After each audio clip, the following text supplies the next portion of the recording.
Hello, good evening, and welcome to the Villa Park podcast. It's me, Rich, and I'm back again. I feel like I've been on everyone's show lately and also our own show. I mean, we had a couple of weeks off. We were just chatting backstage, Martin, about that. And now it seems like the shows are coming back with a vengeance. And we're here with Fans Forum, Tuesday night Fans Forum night. Hit that like button, hit that subscribe button, get your comments in as well, and help us on the road to 6,000 subscribers.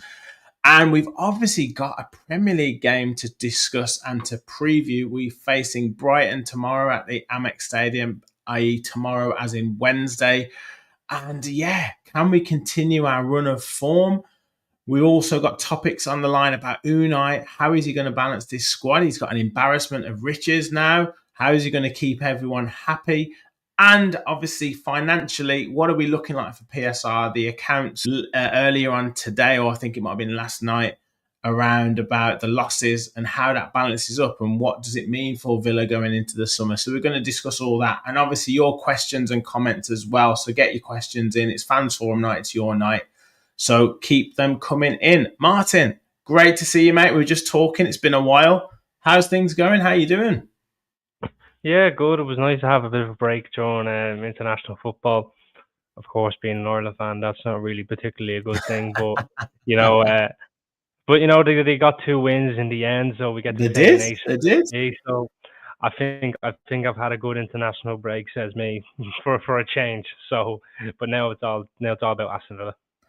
Exactly, mate. Exactly. All about Aston Villa. And I was on Josh's show yesterday, Aston Villa from the Stands. It was really good fun to be on his show. And obviously me and Kev discussed the semi-final getting of the FA Cup, for want of a better phrase, obviously beating Preston and securing our spot at Wembley.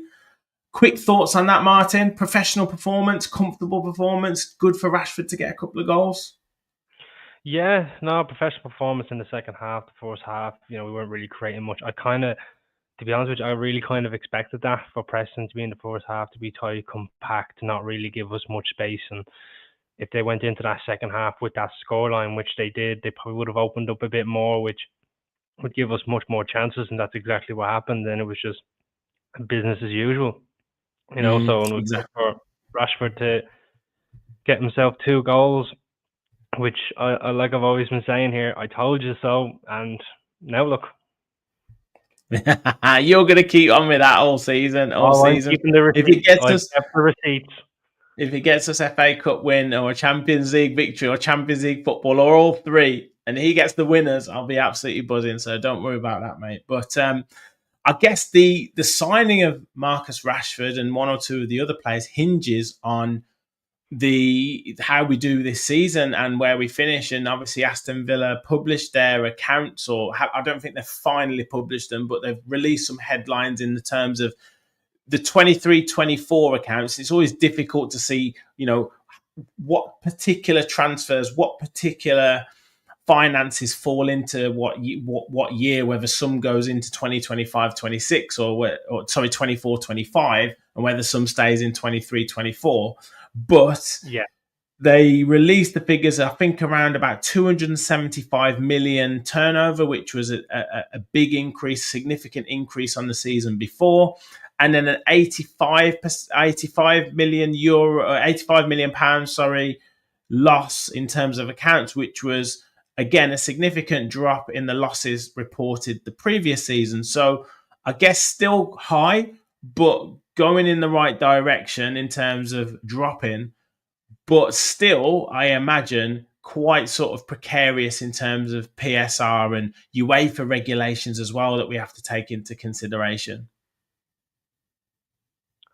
Yeah, I mean, obviously, supposedly all these figures still kind of keep the business structures and the ambitions, which is something that I think was probably the most important thing for me. If all these figures kind of come in and then it turns out we can't sign anybody in the summer window, that would be a big worry. But in terms of what's been said and what these figures are, I think it's a sign in the right direction. And and that's a good thing for Aston Villa. Yes, there's this potential of where do we finish in the league. That's Mm. obviously, of course, that comes down to prize money from the Champions League so far this season, and then of course, depending on what you get in the FA Cup. So it is always hard to kind of keep track of things, and obviously it's going to be an interesting few months, of course, for Villa, and then what will that mean then for this year's financial track? Yeah, absolutely, mate. I always say, that they've got the best people in charge and the best accountants and the best sort of legal people there. But so much of it does still hinge on where we finish in the Premier League and what happens and what we can kind of put into sort of prize money and what we can spend and who we don't have to sell and what have you. So it is still a precarious position because I was talking around.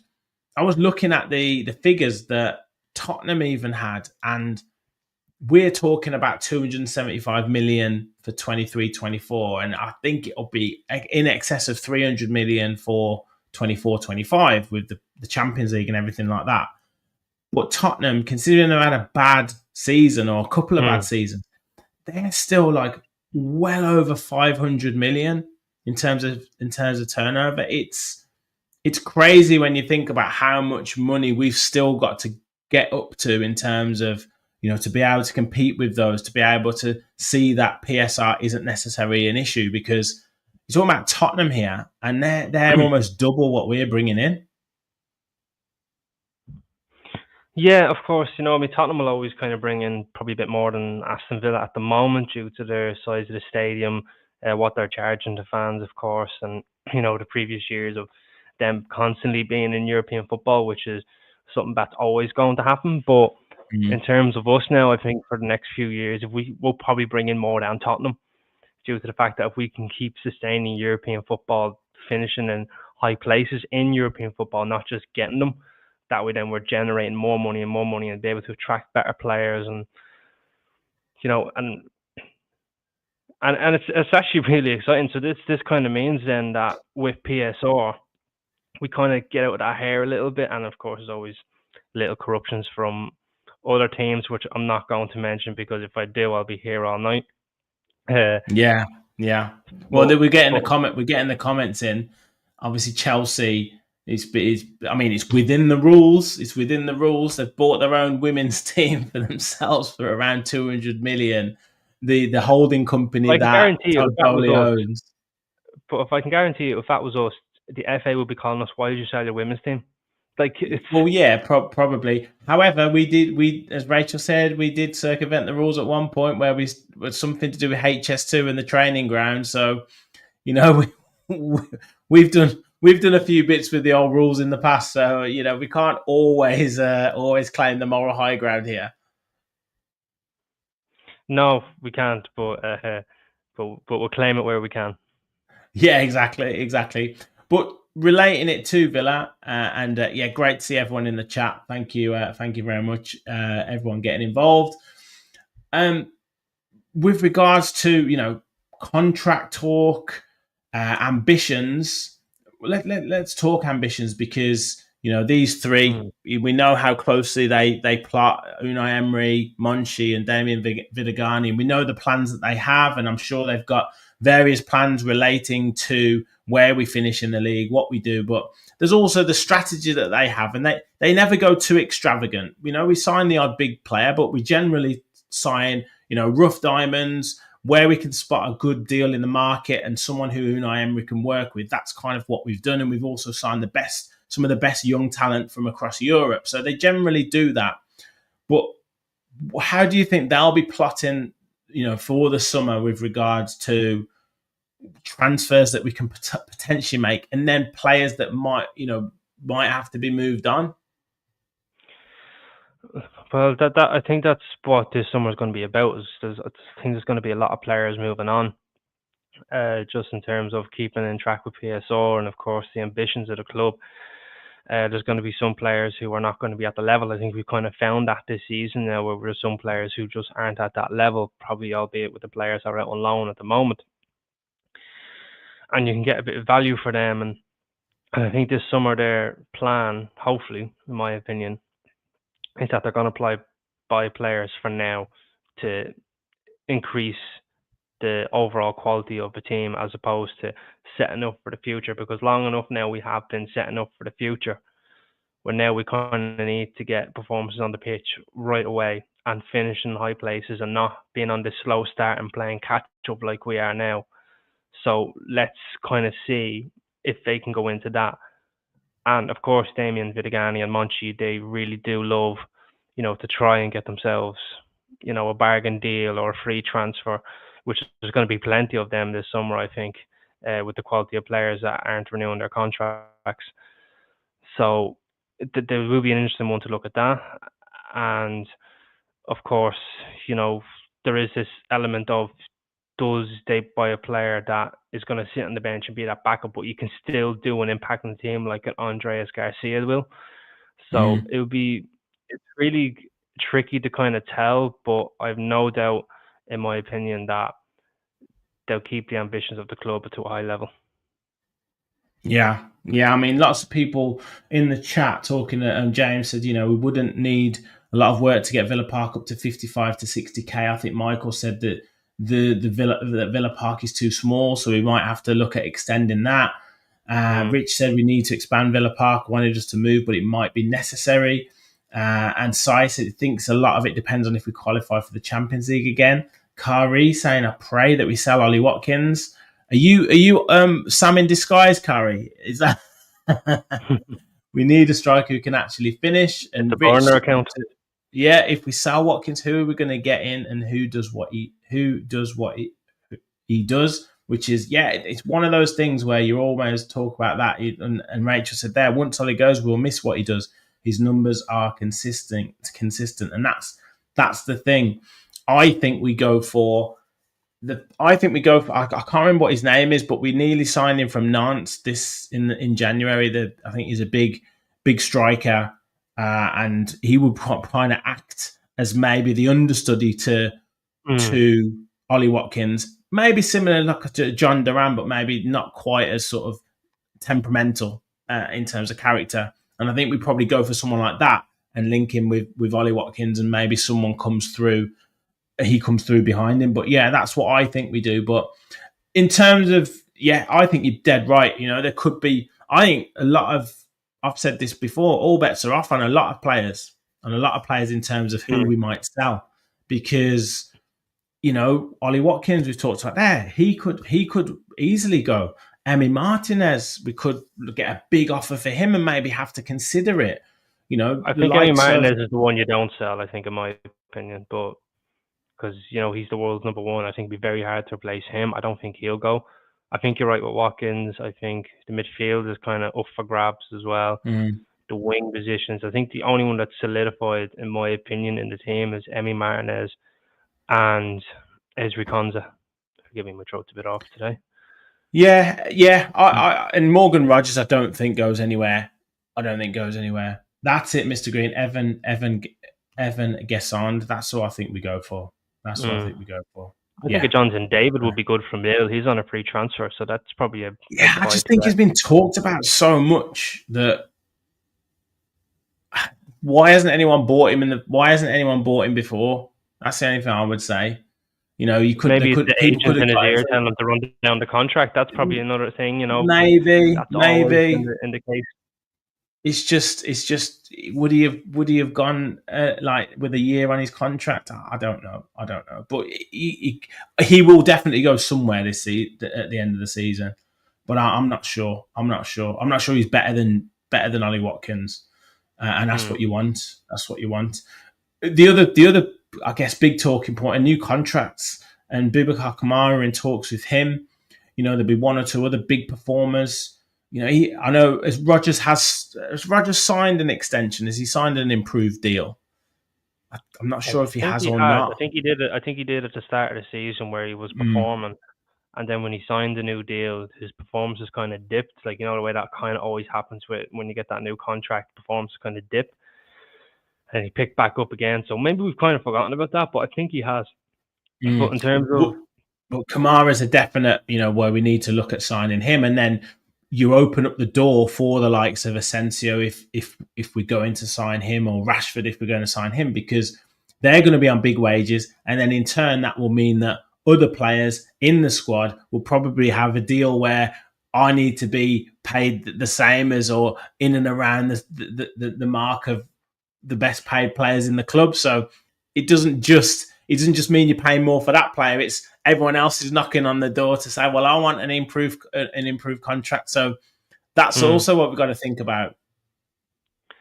yeah, of course. I mean, Boubacar Kamara probably will have a good case for wanting a certain type of money to be within one of the highest earners in the club, and if that's what it takes to time bound, that's what it is. But I reasons do have reason to believe, going off reports that from John Percy, of course, the talks are going to go smoothly. There's not meant to be any issues.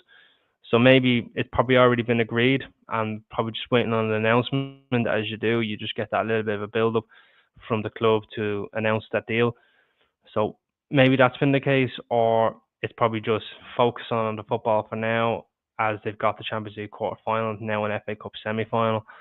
So maybe the time to talk about contracts isn't exactly there, but maybe there's already been verbal agreements between the club and the player of what they're going to get. And then once the season's finished, he'll probably sign the deal and it could be announced. Yeah, yeah, that would be great news, and one of the most important signings I think we could make. And a few people in the chat, I think, for me, I think I know you love Marcus Rashford, but Mm. I think we just need to be calm on him and Asensio in a lot of ways. In terms of the outlay that it would undertake in terms of signing them on a 3 to 4 year contract on the wages that they're on, plus the transfer fee. I know there's a potential that Marco Asensio could come for another 12 months, for another season on loan. That might be something to explore. But yeah, I think we just got to wait and see with them. I think we're in a no-lose situation. They need to play well. They want to play well to kind of keep themselves in the shop window. They've got a fresh start. They've got a good coach who's working with them. We've got a positive and a really great bunch of lads that they're working with at the moment. We're in a good form, and if they're successful for Aston Villa, they're either going to generate more money for us to be able to sign them, or they're going to put themselves in the shop window to go off and sign for another club. So that it's a win-win situation as it stands. But I'd still like to see a little bit more, to kind of a body of evidence to say, right, these players are worth the outlay that they're going to obviously need. Yeah, and now we're in the run in, so this is a time now for these players to really prove themselves. And if obviously with rumours coming out that Rashford wants to make his move permanent, so does Marco Asensio. Now is the time in these last few games is to really put performances in. Fair enough, if you lose the games, they happen. But if you put in a solid performance, 10 out of 10 now every week, to say to us fans that we want to be here, this is where we belong, and then for the fans to turn around, get this signed up. Now, of course, there's always this wage structure. Do we really break the bank for these two players? Are they going to take pay cuts because Marcus Rashford's on over nearly 300 grand a week in Manchester United? Mm-hmm. You've got Asensio probably potentially on 200 with PSG. So there's nearly 500k in wages. Now, It's mad, isn't it? do we give them that money? Absolutely not. They're going to have to take a substantial pay cut, the same way Coutinho took a substantial pay cut, even though we were still paying him a high amount of money. Mm. But he still took a substantial pay cut to play for Aston Villa. And if that's what it takes for these players to get their football abilities up to standard, loving their football again, and then talk about new contracts to improve them as the time goes on, then that's what it takes. Or if it's just a money thing for them, then it would be off to the likes of Saudi Arabia, Barcelona, these clubs that are going to pay high wages. Yeah, yeah, I agree, mate. I agree.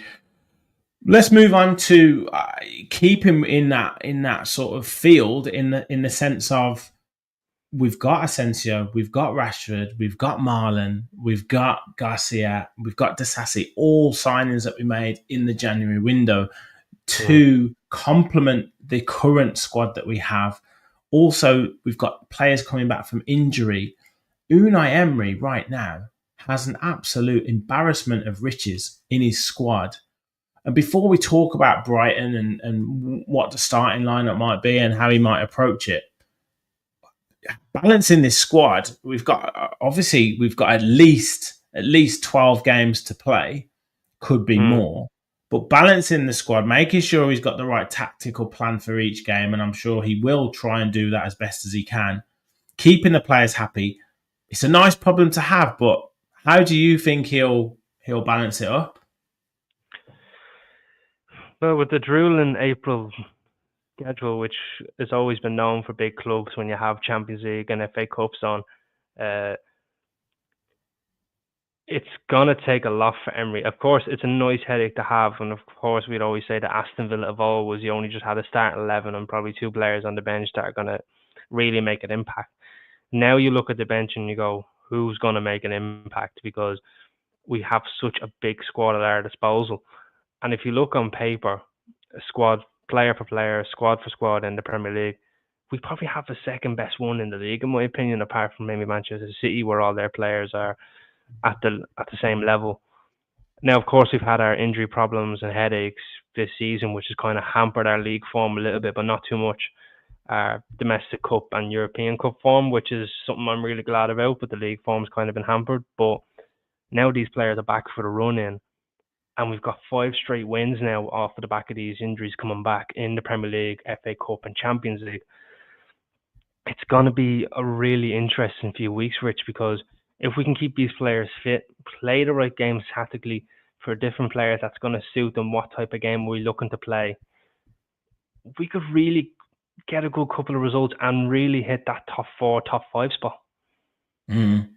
Yeah, it's going to be interesting. I mean, H does make an interesting point here, though. Says I think we performed worse at the start of the season with the big clubs because Emery's trying to keep too many players happy, which can lead to making incorrect subs and changes during games.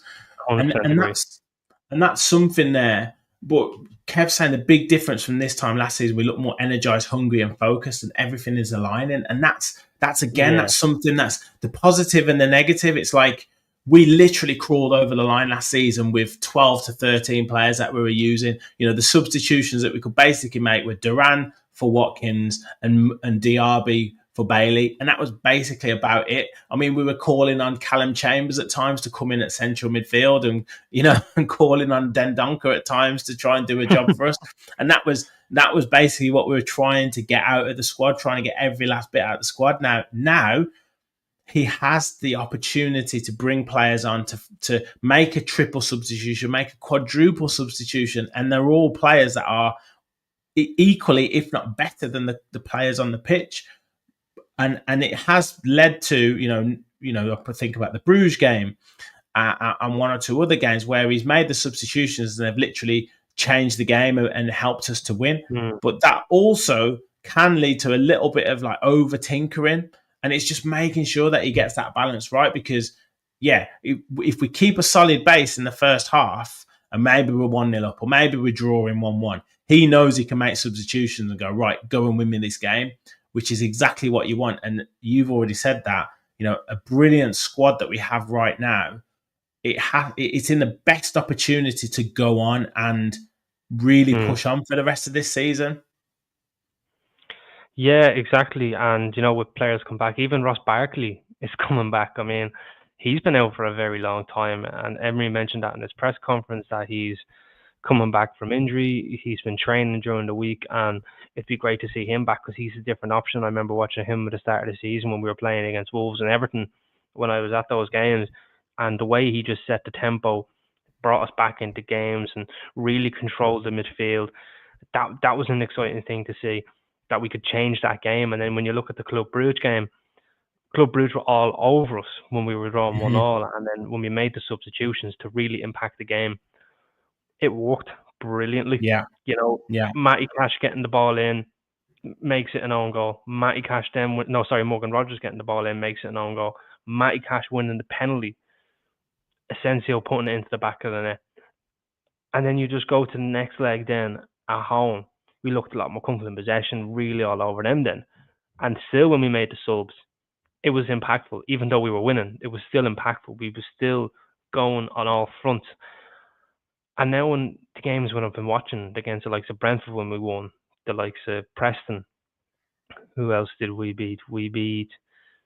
See, it's kind of hard to keep up now with all these ones. Cardiff. Yeah. You know, Cardiff, Bruges twice. Yeah. Bruges twice.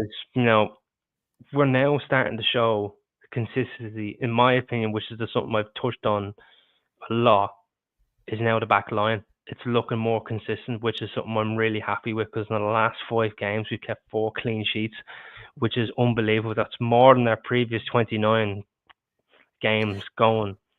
So it's been great to see that we have a consistent back line now.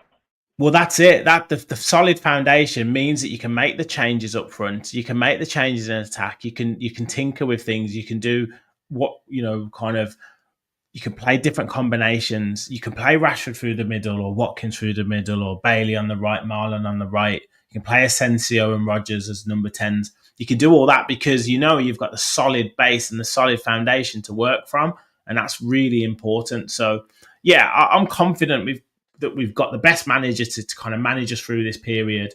And I think it was Stephen who said the great bench, the huge difference from last year, and now it's time to go on a run. And that's the important thing. They've got to take this now and really take advantage of it. We've got a big squad, as Duncan said, for big results, and that's really, really important.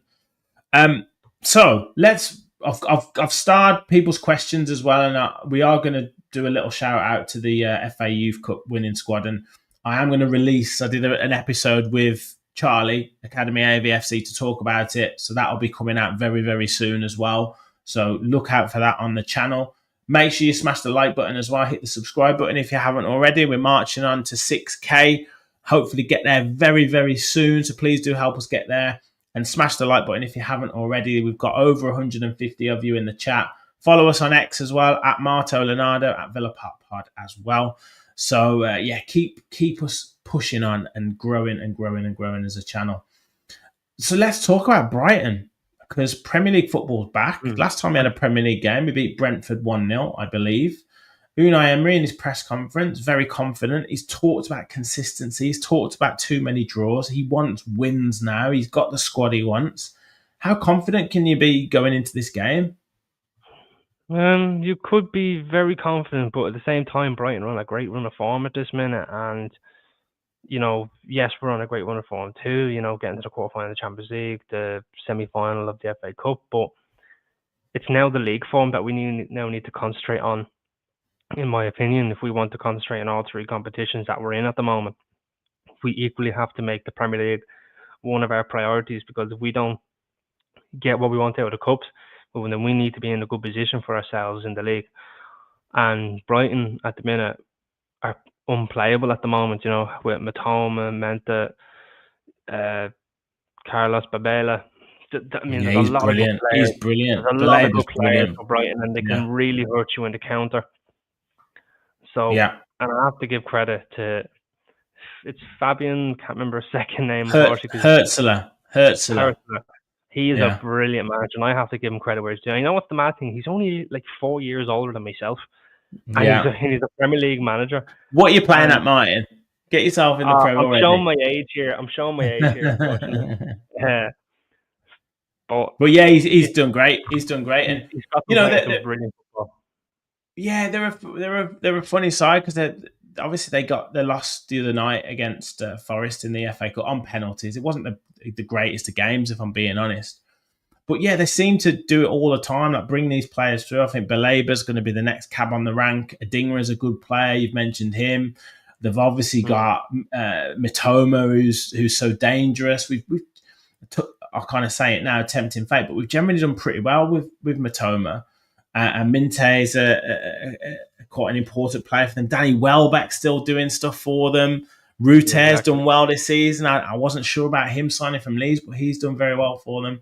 But that being said, we've got a pretty good record at the AMEX. I know we lost last season 1-0. It was a bit of a dud of a performance. But I think we can get a result here. I'm quietly confident, that we can do something.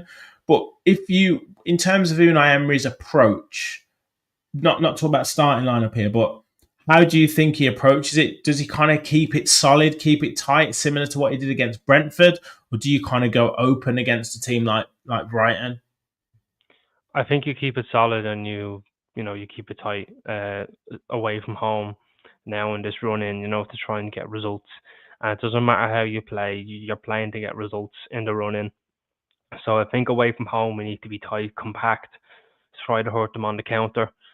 I think that's something that we're going to have to do away from home. But when we're at home, that's when you play a bit more open, fluent football in possession. That's the way we should be playing. But away Mm. from home, which is something that we've kind of haven't done, for a while, albeit we did it against Brentford, keeping it tight, catching them on the counter. And it was a typical away Unai Emery performance, which we've missed as of late. We have, So we now I have. hope we can kind of bring that into this game, is keeping it tight, which my lineup probably will suggest that we probably are going to keep it tight, and I will explain that whenever you bring it up. Yeah, I will in a But minute. but I'm leaving I everyone in think we definitely have suspense to keep it first. tight. Yes, definitely, definitely. Gary said big chance to maybe get fifth if results go our way. Rich said in terms of Brighton, they are still picking up points, but injuries are becoming a concern. A few bits about Forest at home on Saturday. Let's get this one out of the way. But yeah, it's going to be a big game. It's going to be a big game. Robert said, I don't think Emery picks to pick anyone happy. Exactly. For example, Marlon. Okay, cool. Yeah, good. And then Julie says, on tonight's performance, I back us against Forest and Man United. That's the last game of the season. That would be brilliant. If we could Mm, secure Champions League football by beating Man United, that would be brilliant. Duncan said, we can that'll be beat Brighton with unbelievable. this squad. Absolutely. We play our game, not theirs, says Gary. And Sai said, I'm confident about tomorrow. That's not like him. Good. I like that, mate. I like to be positive. Robert says all could be. We just got to trust Unai Emery and players staying fit. Absolutely, absolutely. Mm, Yeah, and Newcastle. To chat about Newcastle, and all big games coming up. And this is the thing. Like you kind of want teams around you. You kind of because if you get the result, it kind of propels you up the table and takes more points off of them. In that exactly. Yeah, obvious it's way. a six. But yeah, Every you game now can't. is a 6 pointer. Yeah, Every game's a 6 pointer. exactly. Exactly. So let's get your starting lineup on the screen, your predicted lineup. Everyone else in the chat, let us know if you agree with Martin's lineup. It's difficult to pick at the moment. I think you got Mm. 6 out of 11 right the other day against Preston, but it's so I've had difficult a to pick, mate. howler. I've had a Yeah, howler in fairness. Normally I'm I like one don't. or two off, but this time I was 6 off, and I literally went. I had a howler, but I think hopefully I could be a bit more correct this time. But yeah, like I said, keeping it tight at the back for me with Mings, Konza, Tasasi. And I've gone with a bit of balance on the left side now because I think with Deeney and Rashford, it doesn't work in my opinion because Rashford likes to be pure out and out wide, and so does Deeney. So that's kind of space being too gathered. So that's why I've gone with Matson because Matson likes to make them inside runs, and that suits Rashford to a T. So that gives you that balance where I think a Digne and a Ramsey works really well because Ramsey likes to play on the inside, and Digne will do that on overlapping runs. So that's where I think that really works. And then Emi Martinez obviously picked himself. The midfield for me, Kamara, Tielemans, and John McGinn comes back in. Simply because he loves an away day against Brighton. He's always been solid, 10 out of 10 performers whenever he goes there. And I just think he needs to be in this midfield because he's the engine of our midfield and really gets us going in terms of leadership. And then a front three of Rashford, Watkins, and Morgan Rogers. Now you might be thinking, why have I not got Asensio on it? I just think at this minute in the Premier League, Asensio is a better impact player from the bench as opposed to starting. As we've seen, he's coming off the bench, and because he's got them years of experience and mentality, in my opinion, he reads the game so well. So when he goes into a game, he knows exactly what he's going into. He can pick areas where he can hurt teams because he's been watching it for so long. Where's the weaknesses? There's a weakness. And he's exploited it so well. So I think he's a better impact player at the moment, but I think a start for him is going to be very close. Mm. I mean, like I said, it's very difficult to kind of guess what he's going to do. He's got so many options. I would probably say at this moment in time, I don't think he'll make changes at the back. I think he's going to try and keep his defensive options as settled as he possibly can.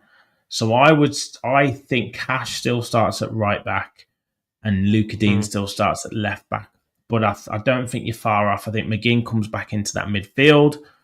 And I think, Rodgers and I think Rashford start and Watkins probably comes back in up top. And he's got a pretty decent record against Brighton as well. Let's see what the comments are saying, because there's plenty of the comments in there. What are we saying here? And Robert said, at the end of the day, we've got the best tactician in terms of Unai Emery. Matt said he'd like to see Ramsey play again. He plays better when he's got a good run of games. Richard saying no Ramsey. Duncan said he agrees with the team, but start Marlon for Rodgers at right wing. That's interesting. Interesting. Could be a shout, even to you, Mark. Sai says Martinez, then Disasi, Concert, Mings, and Digne. So not too different from yours, mate.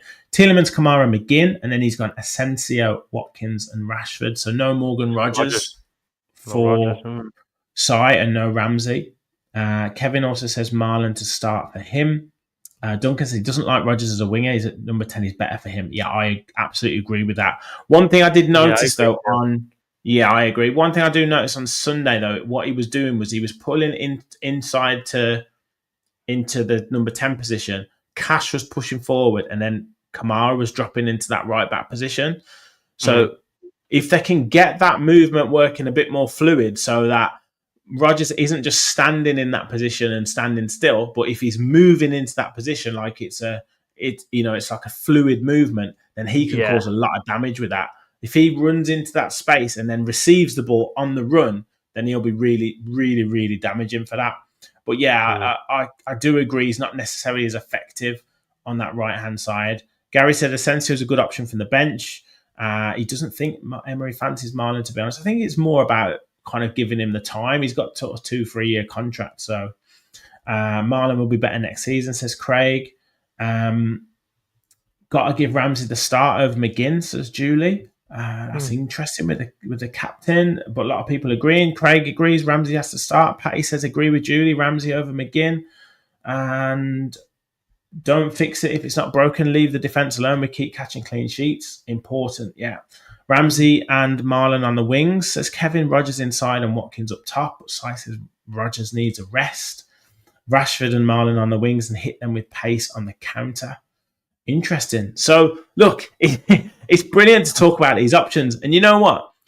I know Leon Bailey's out, so he's obviously not going to feature, but Barkley could be coming back. We haven't mentioned Amadou Onana, who's an option in midfield. We haven't even mentioned Pau Torres, who's an option at centre-back. Not even Andres Garcia. Andres Garcia, who's an option at right-back. I mean, the quality that he has to choose from at the moment is crazy, isn't it? Oh, absolutely. And the reason I've gone with Disasi at right back is because you have to remember he kept a clean sheet against Brentford. He had that man-of-the-match performance, obviously away from home. Yeah, he was great. Yeah, and he obviously started in the Champions League, and then unfortunately he was cup tied in the FA Cup. So he kind of gets his place back, in my opinion, if you ask me, just because he's unfortunately not been able to play in the FA Cup, which is probably what a lot of people are forgetting because we had international break. So I think he comes back into that and really gives us that left back bombing up and down the pitch like we've been used to seeing. So the options are really hard to choose now. I mean, when I pick my predicted lineup and I'm trying to think outside the box for all this stuff, and people on Twitter, and I love it. Honestly, I do love it because I love to see the opinions. They're like, you're way off. And then when I get it right, and sometimes I do get it right, and when I get it right, I don't let them forget it either. So it's a good bit of banter that always goes on. Yeah, absolutely, mate. Let's have a quick look at the form table. And thanks to Mark as well for doing all these as well. Hopefully bring these more regular into the show. Obviously, your predicted 11s go down really well on social media as well, Martin. So hopefully bring these into the show as well. So head to head in terms of Premier League, we played 11 games. Villa have won 6. Brighton have won 2. We've scored 20 goals and had 3 clean sheets, and we've conceded 10 goals off Brighton. In terms of their recent form, like you've said, Martin, 4 wins and a draw in the Premier League. Villa with 2 wins, 2 draws, and a defeat. But we've only lost 1 in the last 10 in all competitions, so we're pretty good in terms of that.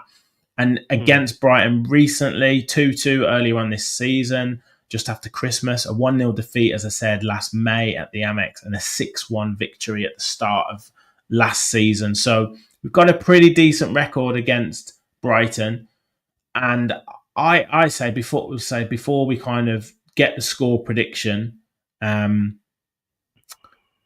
got to be fairly confident, haven't we? You know, it's a team that we've generally done okay. It's not a bad ground for us. I remember us beating them 2-0 under Steven Gerrard. I remember us beating them 2-0 in Unai Emery's first season. I remember us drawing against them 1-1 in the season we just about stayed up.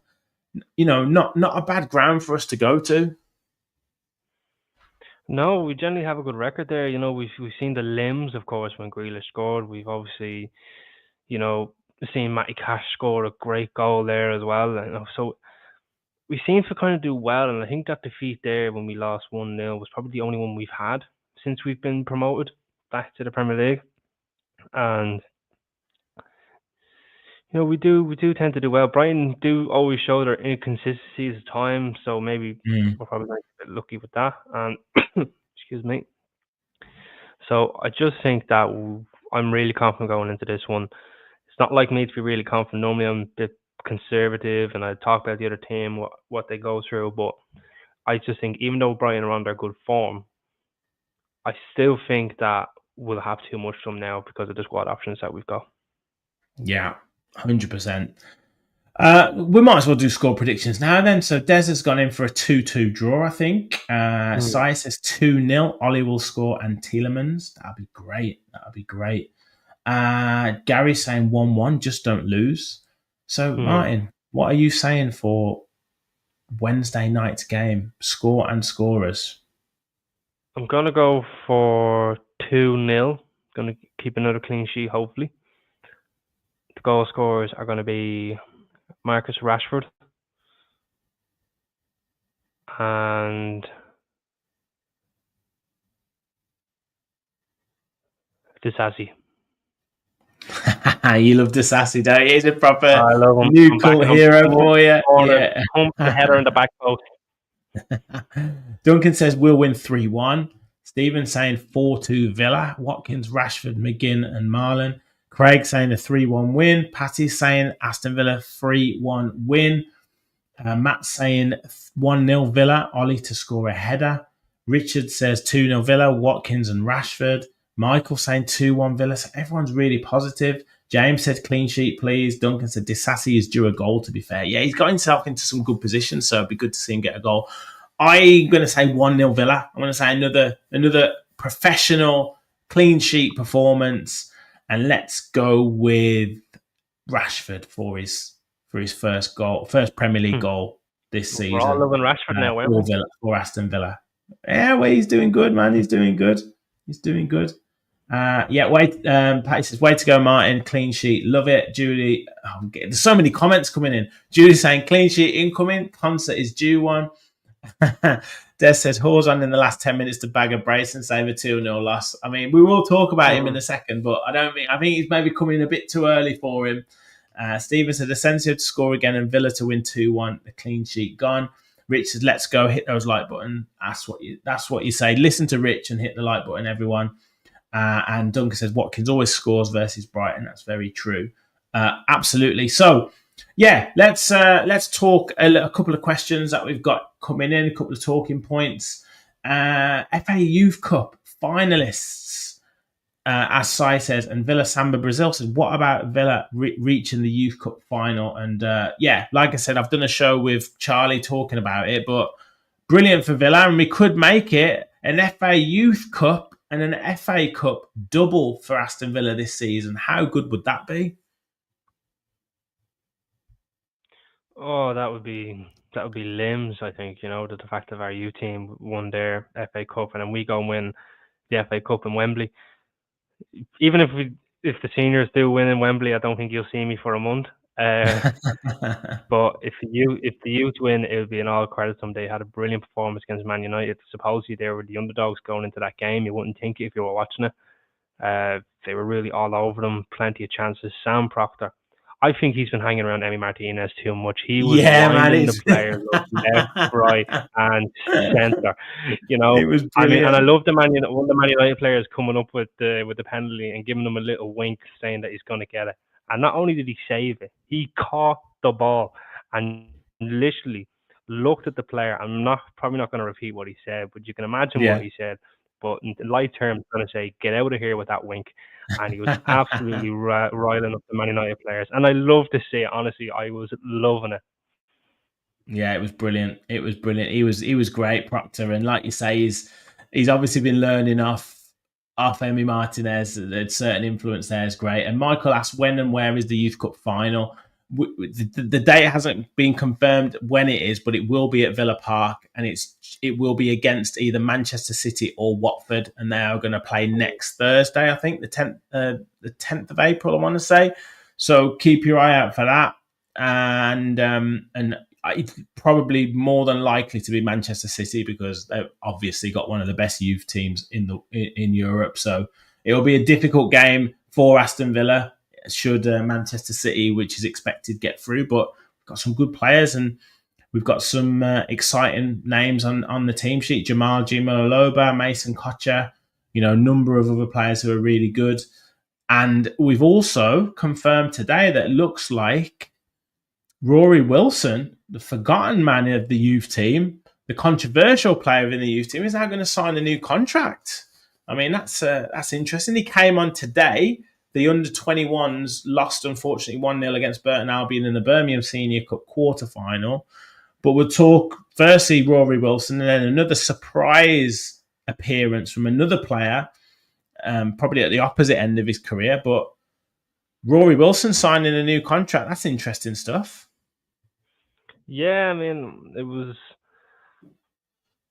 really kind of weird to see. There was always this talk that he was going to leave. He had a lot of potential suitors that were in for him, but then all of a sudden a change of heart. I don't know whether that was probably due to the wage demands, maybe of that he was looking for from other clubs and guarantees of senior lineups, or agent could have been in his ear and probably had nothing to do with him. Sometimes that's the innocence of the young lad that can happen. Yeah, but it seems to be now that he's going to stay. Probably next season he's going to get a few senior games in the Carabao Cup, potentially one or two in the FA Cup.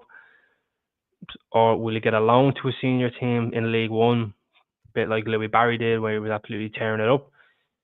All will be remain to be seen, and I hope he does well. Obviously he's been tearing it up with the youth, so maybe it's time for him to make that next step. Yeah. Well, look, wish him all the best. And to be fair to Charlie, Academy AVFC, he was always kind of quite bullish about Rory Wilson and just saying, look, it's in his interest to look around at other clubs, and he was looking at the long-term future and seeing John Duran, who wasn't much older than him, in the first team and in the first team reckoning, and then seeing, what's the pathway like for me? Am I going to get in ahead of him? And maybe John Duran moving on, a little bit of uncertainty in those striking positions. Maybe that's potentially turned him around to thinking, there might be more of a future for me here. Sign a contract, go out on loan, as you said, maybe make a one or two appearances for the first team if I can in pre-season. I can impress and see what happens from there. In terms of him as well, he had a lot of injuries this season, so that did maybe kind of force his hand a little bit more. But it's still, potential good news for us to keep hold of these players, and they're always going to be more valued for us rather than having to let them go. So let's see from there. I think Gary said, what's his skill set? I think it's just goals, really. I think he's got a lot of other attributes to develop in his game, but I think he's got a real eye for goal. He's more of a natural culture. He's just knows his way around the box. Yeah. But yeah, we did lose 1-0 to Burton Albion in the Birmingham Senior Cup quarter final. But one player who did make an appearance tonight was Courtney Hawes, and I mean, I think someone put it out on X that it was his first senior appearance or first appearance for Aston Villa in a competitive match or sort of semi-competitive match since September 2022. I mean, what a what a trial and tribulation for a player, and how good must it have been for him to, even though it's that type of game, just to appear in a competitive game again must be absolutely brilliant for him. And after all what he's been through, I think even just to be running on a football pitch again must be just brilliant for him. Yeah, he's been through a lot over the last few years, and I'll always remember for his thumping header against Man At United Old Trafford, yeah. at Old Trafford. I mean, that was an unbelievable header. I mean, I'll always remember him for that. And he's obviously gone through a lot. And I say when he was told he was going to play for the under 21s, he was probably chomping at the bits, to just get his bag packed, get in the car and drive over, putting on them boots, walking out to the grass. Even in the warm up, he was probably buzzing. And I say when he was playing, he probably felt like a little kid. I don't know, he probably was playing with kids, as you could say, but he was definitely feeling like a little kid again, and he's probably going to go back to loving football hopefully soon enough. And it was great to see, and he definitely had a smile on his face, as I've seen on X, and he really looked like he was loving it. So hopefully many more games for him to come, probably with the under 21s, and never know, might get a bit of a cameo on the last day of the season, depending on how it goes. Yeah, I don't know if his future lies at Villa, but we've certainly given him the platform to get himself fit, which he does absolutely deserve. I can actually see him. I can actually see him going to, like, if he can prove his fitness, I see him going to Charlotte with Dean Smith in the MLS. Yeah, that's probably a shout. Yeah, that's probably a good show. I can see that happening. But I just wish him the best, and brilliant for him to, like you said, mate, if he can make some more appearances in the under 21s and some behind closed doors friendlies, that kind of stuff, then we can hopefully get him a club, for next season, which would be great, absolutely great. Right, I think that does us. We're all positive. We're all buzzing after winning in the quarterfinals, getting to an FA Cup semi-final at Wembley. We've got a quarterfinal of the Champions League to come. We've got Premier League football to return on Wednesday night against Brighton, and a big home game against Nottingham Forest. If we can pick up minimum 4 points from these next two games, I think we give ourselves a real shot in the arm to get European football next season, which would be absolutely fantastic. So make sure you stay tuned to the channel. We'll have it all for you here. Hit that like button on your way out if you haven't already. Hit that subscribe button. Help us on the road to 6K.